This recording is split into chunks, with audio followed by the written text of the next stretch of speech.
ননদিনীর আবদারে মাঝরাতে chicken wings বানাচ্ছি ঝাল ঝাল করে। এটা খেতে এত মজা হয়, আমার তো মনে হয় বাড়িতে বানালে রেস্টুরেন্টের থেকেও বেশি ভালো লাগে। অনেকদিন পর বাড়িতে আসলাম আর আমার ননদের নাকি বেশ কয়েকদিন ধরে চিকেন উইংস খেতে ইচ্ছা করতেছে, তাও আবার আমার হাতে বানানো। এখন রাত্রেবেলা সে আমাকে বলতেছে চিকেন উইংস খাবে, আমি আর দেরি না করে চিকেন ভিজাতে দিয়ে দিলাম। মুরগির এই পাখনার অংশগুলো আলাদাভাবেই কিনতে পাওয়া যায়, দামও খুব কম। তবে তোমরা চাইলে মুরগির যে কোনো পিস দিয়ে এভাবে রান্না করতে পারো, খুব মজা লাগে খেতে। চিকেনটা ভালোভাবে ধুয়ে নিয়ে তার মধ্যে লবণ দিয়ে দিলাম, একটু বেশি করে মরিচের গুঁড়া অ্যাড করলাম, তার মধ্যে দিয়ে দিলাম সয়া সস, অল্প একটু আদা রসুন বাটা আর জিরা বাটা অ্যাড করলাম এখানে। তারপর এখানে দিচ্ছি ভিনেগার, চাইলে এখানে লেবুর রস দেওয়া যাবে, লেবুর রস নাই সেজন্য ভিনেগারটা অ্যাড করলাম। সবকিছু দেওয়া শেষ, এখন ভালোভাবে মাখিয়ে নিতে হবে। গোলমরিচের গুঁড়া বাসায় ছিল না সেজন্য অ্যাড করিনি, তোমরা চাইলে সয়া সসটাও স্কিপ করতে পারো। মেন কথা, বাড়িতে ঘরে কাছে যা যা আছে সেগুলো দিয়ে এই চিকেন উইংস বানানো যাবে একদম সহজে। আর এটা খেতে এত মজা হয়, তোমরা ট্রাই করলে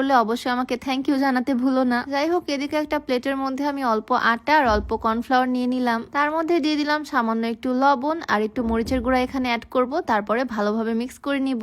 এটা রেডি করলাম কোটিং এর জন্য। মাংসটাও ম্যারিনেট করতে দেওয়া ছিল, এখন জাস্ট ফ্রাই করে ফেলার পালা। মাংসর গায়ে মশলাগুলো একদম লেগে লেগে আছে, এখন এগুলোকে ফ্রাই করে নিব। প্যানের মধ্যে বেশ খানিকটা তেল দিলাম, মাংসের টুকরাগুলোকে সুন্দরভাবে ময়দার মধ্যে কোট করে এখন তেলে ছেড়ে দিচ্ছি। চিকেন উইংস গুলো আরেকটু বেশি সময় নিয়ে ম্যারিনেট করলে আরো ভালো হতো, তবে আমার হাতে যেহেতু সময় নাই, রাত্রেবেলা বানাচ্ছি, তাই ম্যারিনেট করতে দেওয়ার সাথে সাথে আমি ভেজে ফেলতেছি। এই যে আমি চিকেন ভাজতেছি না, এইভাবে কিন্তু মজা করে খাওয়া যাবে, মানে একদম চিকেন ফ্রাই কিন্তু রেডি। তোমরা চাইলে এইভাবেই সস দিয়ে খেতে পারো, এভাবেও দারুণ লাগবে খেতে, ক্রিস্পি হবে ওপরের পার্টটা। এই রাতের বেলা আমার ননদি আমাকে ভিডিও করে দিচ্ছে, এইটা নামানোর সাথে সাথে 2 পিস ওই খেয়ে ফেলছে এখান থেকে। এভাবে খেতেও কিন্তু খুব মজা লাগে, তবে এটা আরো বেশি টেস্টি করব। এখন একটু কাঁচামরিচ কুচি করে নিলাম, রসুন কুচি করে নিলাম, এখন শুধু টেস্ট বাড়ানোর ম্যাজিক করব। আর ভিডিওর মাঝে তোমাদেরকে একটু বলতে চাই, তোমরা যারা ওজন কমাতে চাচ্ছ, চিকন হতে চাচ্ছ, এই স্লিমিটিটা ট্রাই করতে পারো। এটা সম্পূর্ণ প্রাকৃতিক উপাদান দিয়ে তৈরি। এইটা তোমরা বিউটি বাই লিম পেজ থেকে পেয়ে যাবা, পেজটা আমার ডেসক্রিপশনে মেনশন করে দেওয়া থাকবে, নাম্বারটাও স্ক্রিনে দিয়ে দেওয়া থাকবে। যাই হোক, এদিকে একটা প্যান আমি বসিয়ে দিলাম চুলায়, আর এই প্যানের মধ্যে অল্প একটু তেল দিয়ে তার মধ্যে কুচি করে রাখা রসুন দিয়ে দিলাম, একটু বেশি করে এটার মধ্যে দিয়ে দিলাম চিলি ফ্লেক্স।